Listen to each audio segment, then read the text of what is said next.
Will you start, Hans, again, or shall I? Yeah, I have to start. Now the people has to be there. It's live. We are live on the show. We're also live 1 hour ago because we are having a same story produced for an event in Casablanca. That is Morocco. That's Africa. And now we jump over the ocean and staying live here. So I have to introduce not only we are 3 MVPs to have developed and has these office things, but only 2 are there. Thomas is not able today, so I have to say, okay, welcome Stephan. Stephan is an MVP for artificial intelligence, and we want to show it a little bit about their bot development with AI and what we have in this case of the community bot for OneDrive during the 2 years development. And therefore, I have to say, welcome on board, Stephan, second time. Thank you, Hans. So yeah, I'm mainly replacing Tommy in this session, so he won't make it, unfortunately, due to work related topics. But anyway, we've built the community bot for OneDrive, and the things we will show you during this session, the 3 of us, so you won't lose any information or knowledge around that. So we kind of have planned to, let's say, give you a brief idea and intro into our project, as well as, let's say, talking about the technical parts. Hans will also kind of guide you through some of the technical issues he faced when we've built the bot. And then we have a little challenge prepared, so we will compare who is faster and who, let's say, answers in a more precise way, Hans or the bot. But first off, we wanted to give you a kind of history lesson, if you will, around Mr. OneDrive Spot. So already 2 or more than 2 years ago, we had a conference in Vienna where Tommy, myself, and Hans were speaking. And as you might know, back then when we were allowed to do in-person events, we sat down together after the event in the lobby bar or somewhere else, had a snack, and also had some good glasses of gin. And Tommy, Hans, and myself, we were just discussing random things and yeah, kind of sharing knowledge and ideas. And at some point, because back then we already knew that Hans is kind of Mr. OneDrive, so everyone calls him Mr. OneDrive because he's the go-to person when it's about OneDrive, and he's the top expert in that field. Some point in the discussion, we have kind of thrown the idea of building, or let's say digitizing, Hans' knowledge around OneDrive.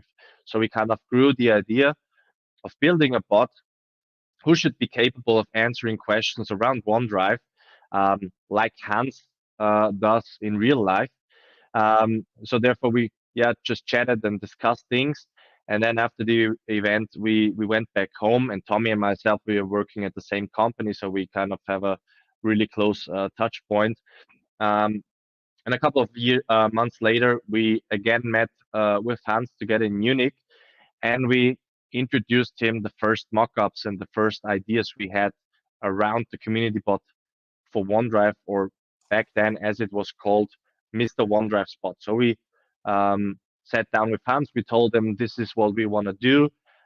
This is what it will look like from the technical angle. This is what you could provide us with. And then Hans was, I guess, was excited about the idea and the project itself. So he sat down and he kind of came up with some pictures. He came up with the name Mr. OneDrive Spot. So our first idea was kind of grown and should evolve over time.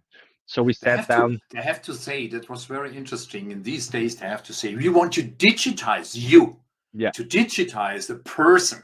And that's very interesting in these days. So we wanted to kind of extract the knowledge around OneDrive Hans has and put it into, let's say, a virtual Hans, if you will. And so we kind of set up everything to make Hans, let's say, digitize himself. So we've set up um, the Azure resources. We are working with Q&A Maker, which is one of the cognitive services in Azure, providing us with a knowledge base as a service. So we started off with building, or Hans mainly started off with building the knowledge base in German. And at some point, we kind of noticed that as we want to build a bot who should be reachable for everyone around the globe, and we wanted to target the Microsoft Teams App Store, we certainly knew that there are not only German speaking people using that bot. So we switched to, or we added another knowledge base in English, which Hans then would need to provide content to. So then he basically had everything he needed in terms of adding his knowledge to that knowledge bases. And a couple of months later in 2020, we had an event in Bremen in Germany where Hans actually, yeah, kind of announced or made the public announcement that the first beta release and the first beta version would be available to, let's say, folks who would sign up for the release, because we then wanted to get real user feedback. We wanted to know from the people using our bot, how does it behave? Does it answer your questions? Where do we need to tweak the dialogues and the way the bot responses a bit to make it even more performant and make it even better?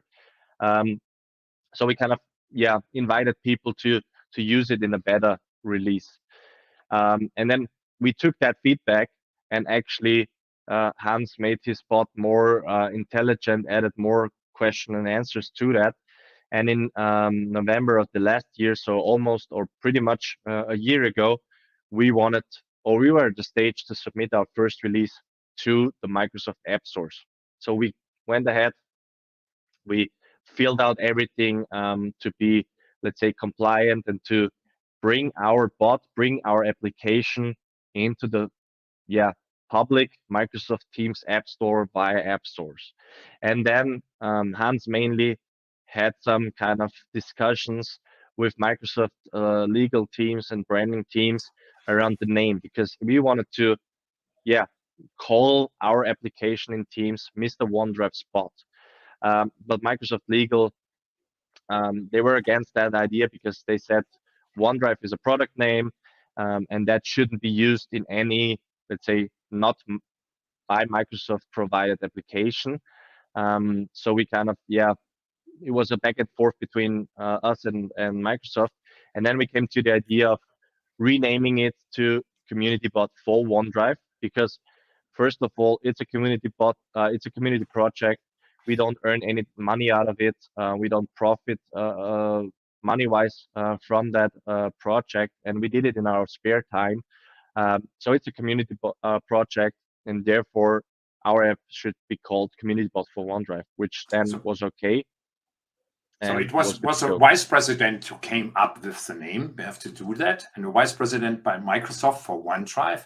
And if I say it now, it's better because there are several people and inside on the planet that do not know myself, but the community part is the best thing. But the thinking, first I say no OneDrive inside the name, but if the vice president has to change and fight with the legal and staff and the brand, then they have to use it, and now it's available as community bot for OneDrive.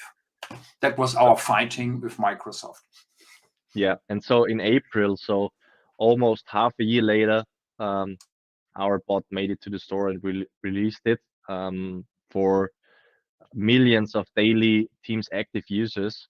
Um, but also, what we kind of experienced then, it's not so users are not only using Teams. So there are a lot of people using Teams already, but many people are not using Teams. So we thought of let's say, broaden up our community bot for OneDrive in terms of the usage, and also release the web chat version of it. We will show that later on. So you could communicate with our bot in Teams if you have Teams and if you're using Teams. If you're not, there's a website where you can contact our bot on. So that's kind of the history of the community bot for OneDrive, or Mr. OneDrive Spot as it was called back then. So we'll wanted to share some kind of technical aspects, how we've built it, how we've implemented it, to give you a bit of an idea what's behind the community bot for OneDrive. And as I said, we've built a bot for Teams. So we are leveraging the Microsoft Teams platform. And as you might know, the Microsoft Teams platform offers us a lot of functionality and a lot of features. So with our bot, we're mainly focusing around the bots and connectors area. So as we said, we've built a bot who is capable of doing natural language understanding and answering questions. So we certainly use a lot of functionality in the bots and connectors space, but that's not all. You also can build, if you're building for Teams, you can build comments and actions to trigger comments, kick off workflows, or even search for content which may reside outside of Microsoft Teams or even outside of the Microsoft 365 bubble. You could also build tabs and modal pop-ups to, let's say, surface rich content right in Teams, integrate websites, integrate views within websites in Teams, have pop-ups in that tabs to also, let's say, build in forms and stuff like that. And all is baked first off by the Microsoft Graph. So everything you need around the APIs and around the various services in Microsoft 365, you should be using the Microsoft Graph to do so. And a lot of functionality and a lot of features is built on top of the Microsoft Bot framework. So as we've built the bot, we of course are leveraging the Microsoft Bot framework to build, develop, and host our bot. So we're leveraging a lot of functionality and a lot of services out of the bot framework SDK. But the cool thing around Teams is it's not only available on desktop, it's available on desktop, web, and mobile. So no matter which device you're using, may it be a laptop, may it be a smartphone, may it be a tablet or whatever, you could interact with the app you built. In our case, the community bot for OneDrive. And what the Teams platform also offers in terms of, let's say, developing and managing stuff, first off, you don't only need can publish applications as an enterprise developer to the public Teams App Store. You can also build your very own organizational apps, which you can then publish to the organization's app catalog or app store, which then only are available to users within your organization. And if you do so, you would also need the IT admins to manage those applications in your organization. So there's an approval process in there. So if an enterprise developer, let's say, publishes an app to the organization's app catalog, the IT admin then can approve and reject, or even say this application should only be installable by this group of people, for instance, in the sales department or whatever. And also, on the other hand, and that's what we have experienced as well while going through that publishing process within the Teams App Store, there's a lot of, let's say, certification and publisher attestation processes in place. So you would need to go through, let's say, a compliance process. Microsoft will check your application, what it does, how it behaves, if it's harming the end user, if it's doing something nasty and stuff.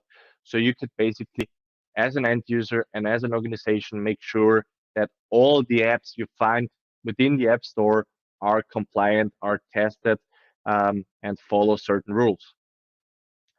And so as we build a bot, I just want to briefly introduce you what a bot actually is. So from a very, very high level, you could think of your bot as a web application running somewhere, in most cases in Azure, providing a REST endpoint, leveraging, if you're speaking about Microsoft, it leverages the bot builder or bot framework SDK. It also uses some sort of intelligence, so some intelligent tools, which are called cognitive services, for instance, for language understanding, for Q&A maker, answering questions and stuff like that. So you can think of your bot being just a web application offering a REST endpoint using some intelligent tools. And the big picture provided by Microsoft, and that's what the whole platform, the whole conversational AI platform actually offers you, is that you can build your own assistant build your own brand and integrate your own personality. And that's what we have done as well with our community bot for OneDrive, because we didn't just want to introduce a bot, because as Hans already said, we wanted to digitize Hans. So we wanted also to integrate his personality into the bot. The way the bot behaves, the way the bot answers certain questions should be aligned to how actually Hans behaves, Hans answers questions. So we wanted to, let's say, not only build a bot who's capable of answering questions, but we wanted to, let's say, integrate his personality into that bot as well. And the cool thing about the whole conversational AI platform offered by Microsoft is you can build your very own bot once, integrate the cognitive services needed, like Q&A, language understanding, depending on the channel, also speech. So you can use the telephony channel and also integrate your bot with speech. So you could actually call your bot or add your bot to Teams meetings. And you can also think a bit, let's say further in terms of devices end users are using. So you could not only build a bot who is actually available on your desktop device or on the browser or on your smartphone, but you can also build a bot which is available on any smart device, like an Amazon Alexa, because that's offered by Microsoft for you. And if you're building a bot, you should not only, let's say, focus on developing the bot and starting from scratch, but also think about where your knowledge right now lives. Uh, Integrating knowledge sources, integrating other services and let's say products into a bot use case is really beneficial for your end users in the end. And so before we come to the issues and also the challenge we have prepared, we want to briefly walk you through, let's say, the step-by-step approach and the things which actually go over the wire if you're using our bot. So first off, you obviously using Teams and you ask the bot a question. So your question will be routed to the bot framework infrastructure via Teams, and the bot logic will retrieve your question. What the bot logic and the bot application itself will do then, or in the first place would have done, is it will reach out to Q&A maker to get an answer for that question, and then basically send it back from the bot to the Azure bot service, to Microsoft Teams, and then to the end user. But what we have also, let's say, integrated is, let's say, a multilingual functionality, because we don't want to only narrow down people who speak English or German in terms of using the bot. We wanted to make it a bit more broader, and therefore you could ask the bot a question, for instance, I don't know, in Spanish. Um, it will be routed the exact same way as we've seen before, but before we actually are getting an answer for your question in Spanish, we'll translate that into English, because the bot itself doesn't speak, and the knowledge base obviously doesn't speak Spanish.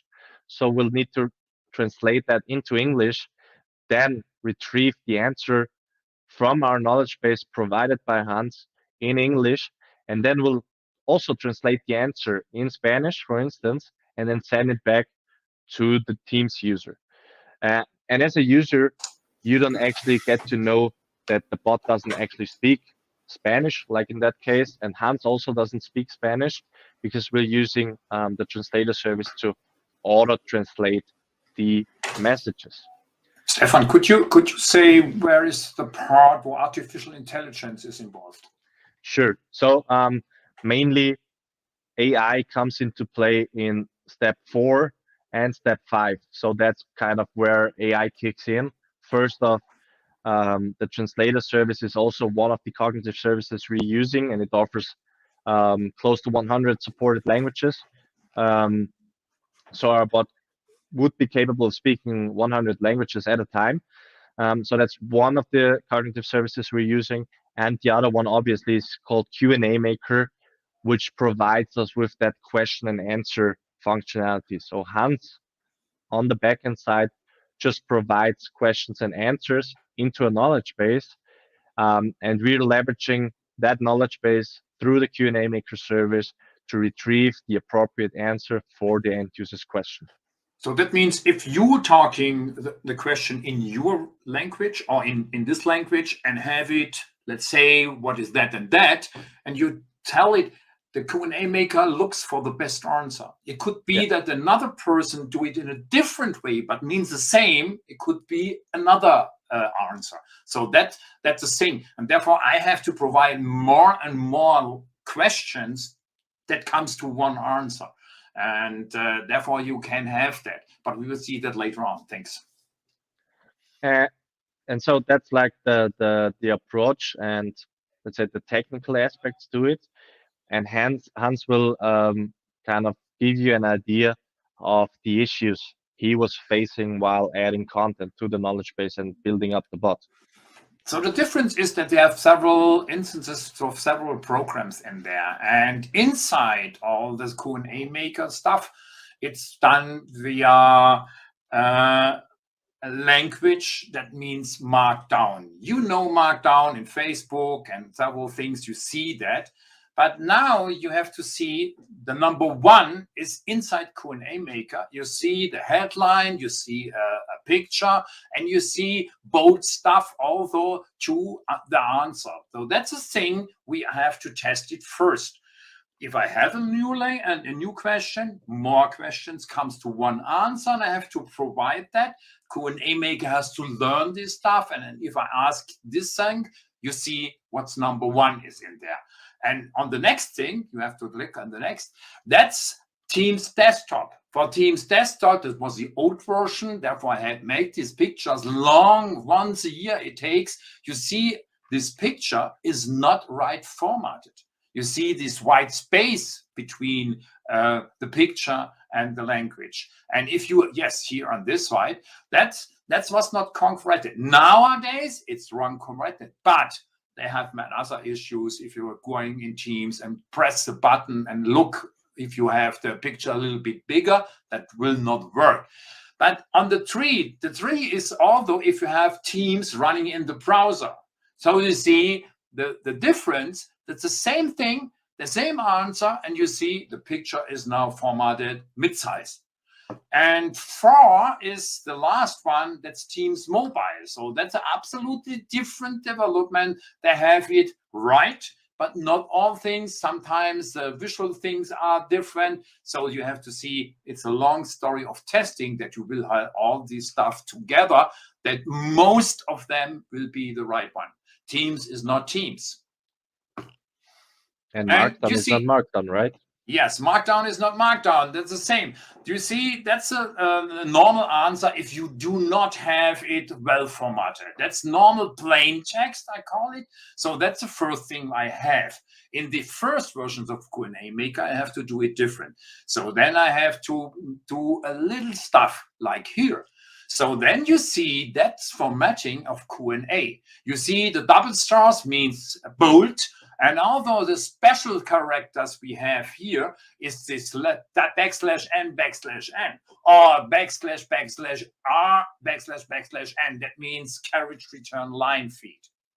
But the thing is, not only this markdown is done if it's plain. It's marked down in there, but you have no Q&R editor. Later on, they say, okay, we will have it in a different way. So if you look, this, what we have seen, is in German language, but anyway, you see it, it's well done, formatted. So that's the first one in Teams. But you have to look there. That's a Q&R editor we have now. On the left side or on the mid side, the questions for one answer. And you see, now they have an editor for Q&A. That means you see what you get, hopefully. The thing is, you have to do it later on with these questions. And if you say not with the editor, then you see that's inside. And if I have done it, I have found out if you do it later and change a question. So I have always, there is a question in there. If you're looking for the OneDrive versions, Microsoft is not saying something about the insider version, but on my side or inside the community bot, you have the new version. And that's the site. I have to change on different things each week. And that means I cannot do it with the Q&R editor because he is disturbing the carriage return line feed stuff for Teams. So I have to do it in this thing. Now I know what's in, and it takes not so much time, but that is not a good, you don't have to test it inside the Q&A editor, but also where is it displayed here in Teams or later on in other things. Therefore, that's very important. Great. Yeah, sometimes. So we, as I said, we've prepared a little challenge. So we kind of want to let's say, yeah, see the results when Hans answers a specific question around OneDrive, and in parallel, we'll ask the community bot for OneDrive the same question, and we'll compare who is first of quicker in terms of answering, and who is giving us a more precise answer. So we've prepared a lot of let's say questions in advance, and I will actually open up my Microsoft Teams client in the browser. And as you see, if you just search for let's say community in the Teams App Store, you'll see our bot displayed. You just need to install it, and my machine is already installed. So I'll open it up, and if you install it, it will basically greet you. It will kind of introduce itself. You have a help in there and stuff like that. And you can basically ask the bot any type of question. And you see we're using even GIFs in line. So pretty cool stuff in there. So the first question I would ask you, Hans, is about password protection. So what is that, and how does it work? So password protection is in a different way. You have to look which version you are using. You are using OneDrive Personal or OneDrive in OneDrive for Business. But now you see, I have not say anything. I will do that if I want to do it, but it's more complicated. You have to look on different things with the password. Where is it? Where you have it in OneDrive and where it's stored. So therefore, that's password protection in normal way in OneDrive. So the good thing is in OneDrive for Business, it's all, if you have logged on with your credentials, it's also there. You don't have to do it there. But also you have to say, okay, I want to have a password protection on a document. And you can say, later on we see what's sharing. I can say, hey, Stephan, you see that? Here is your sharing. Here's a document, but you can only open it when you say and have the correct password. And therefore, it's not only a thing what we have inside, we have it also for documents inside OneDrive Personal or OneDrive for Business. I was lying. It was quicker. I have to speak so quick. But the thing is, you cannot handle all this stuff. People have to reduce it to small sentences and listen to that. And then they have to say, okay, make it different, ask the next question and so on. But we see we have doing a little bit stuff later on that it's an easier part. You don't have to have the question again and again. Yeah, correct. So I guess the community bot for OneDrive won the first question. So I have another question for you, which is about storage limit. So what is that exactly? Storage limit. We have to look, is it inside Personal or is it inside OneDrive for Business? So if it's inside for OneDrive for Business, you have 1 terabyte. So you see, storage initiation, it means storage limit is there. You have a plan in Office 365. This plan means, yeah, let's say E3 has 5 terabyte, but the administrators can give each user 1 terabyte or 250 gigabyte, whatever they want, up to 5 terabyte, but then they can also have more. So in Personal, it's different one. And so you have to click on the Personal one. If you see it's storage in Personal, that's a different one. That's a free version, has 5 gigabyte of storage, and it's implemented per OneDrive Personal. This is the OneDrive you have for your complete life. For Office 365 family, that's father, mother, son, daughter, and dog. And that means also for single, but it's different. It's a personal one. Has nothing to do with Office 365. They call it also only OneDrive. And therefore, we have to look what's OneDrive in there. Too long. Too long. And as you've seen, what the bot actually offers us is not only will be provided with the answer, but also the bot actually, let's say, comes up with additional topics related to the topic you asked. So you asked about the storage limit, and he gave us the storage limit in OneDrive for Business. And also, along with the answer, we get the storage limit in SharePoint Online and in OneDrive. So what you would need to do then, actually, you don't need to type in the question for OneDrive. If you want to get the storage limits for OneDrive, you just click the button as I've done, which is kind of, yeah, providing you more flexibility and, let's say, eases out the whole conversation you have with the bot. The thing Um, is that you also have to say each possibility you have to look. So I have a big Excel sheet, additional to say which answer has also an additional part and bring this up, because if you have so many questions you have to have it. That's inside Q&A maker, but not well done. So therefore I take an Excel sheet and part it and make it available with 2 languages. You have to do it twice. So therefore it's not so easy to say, hey, if there is a button, because this button must exactly come to the right answer. Correct. So one more question I have Sure. for you, which is about sharing. So what is sharing exactly, and how does it work? So sharing is the big thing. For collaboration, you have to start with sharing. Sharing in most parts of that, if you use it on the browser, if you use it in your Windows machine, if you use it on your Mac, on your iOS device, whatever you have with OneDrive, you feel a document there, and then I can say, okay, I can share it. In the old days, before OneDrive was established, and also the predecessors with SkyDrive and all the old names, Groove in the old days, but now they say, okay, if you do it and share a document, you put it in an attachment and send it via email. So if I send an email to Stephan and to Liso and Hank and all the other people, I have more versions outside, because they have to finish or change this stuff. And that means they send it back to me. And I have the work. Now I have 4 versions and I have to bring it together.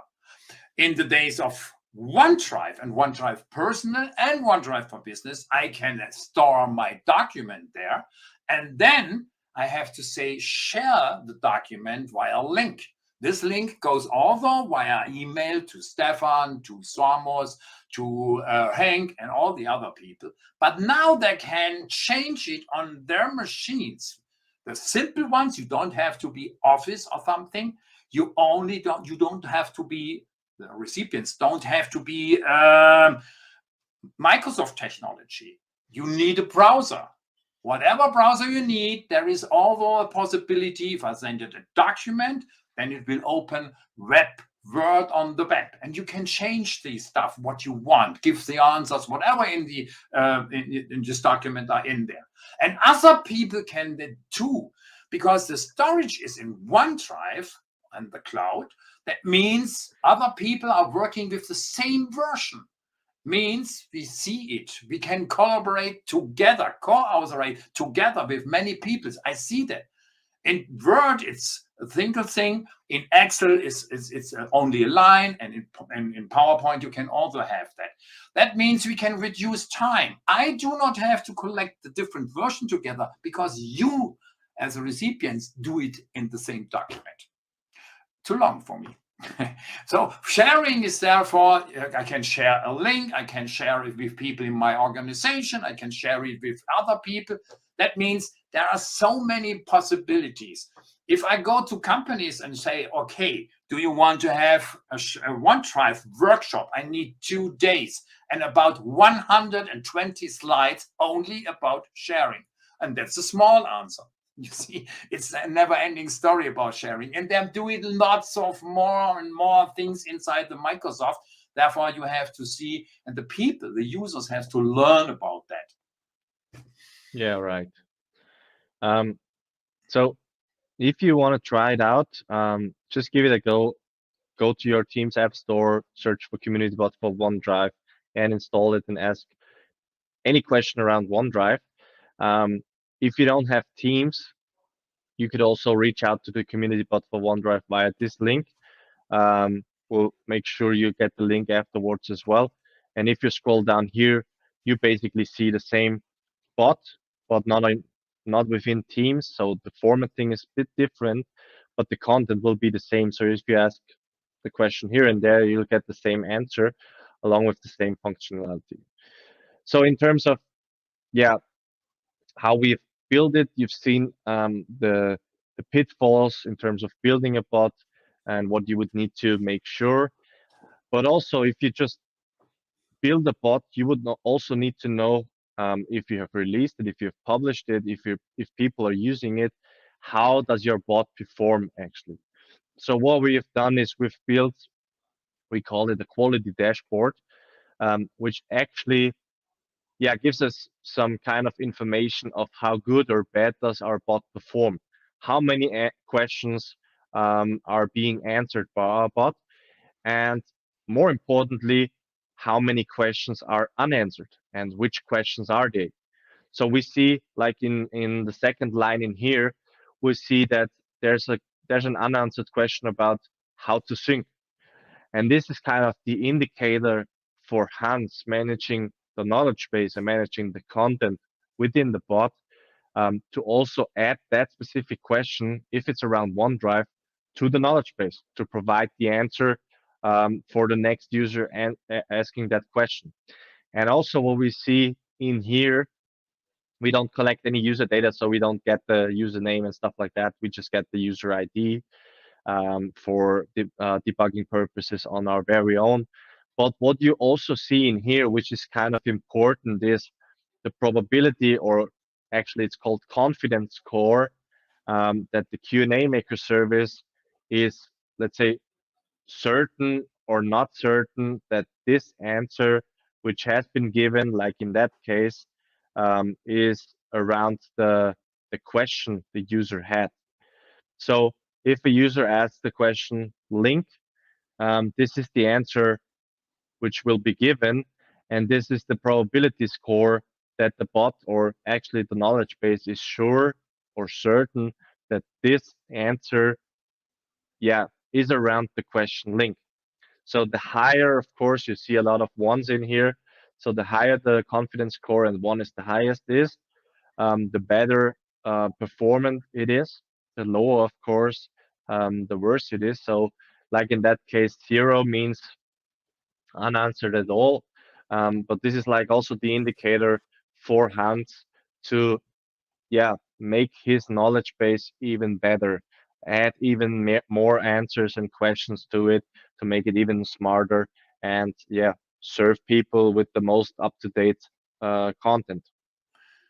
And the thing is, with one in score means for me, oh, I have to look how to sync. That's an easy part or a completed card. And it's not so easy to bring you to the thing. The sync engine is doing the right job, but it's a different to have a story about that. Sometimes you have to listen which user is looking and giving the answer. Normally, if I go to the companies, have a workshop or something else, then you have talking to administrators. That's a technical part. Here you are the end user. The end user do not know. And therefore, it's a typical end user question, how to think. So you have to say, yes, syncing, it's not like you have with network drive or something else. Syncing is about the wire. We have to go outside and something comes back.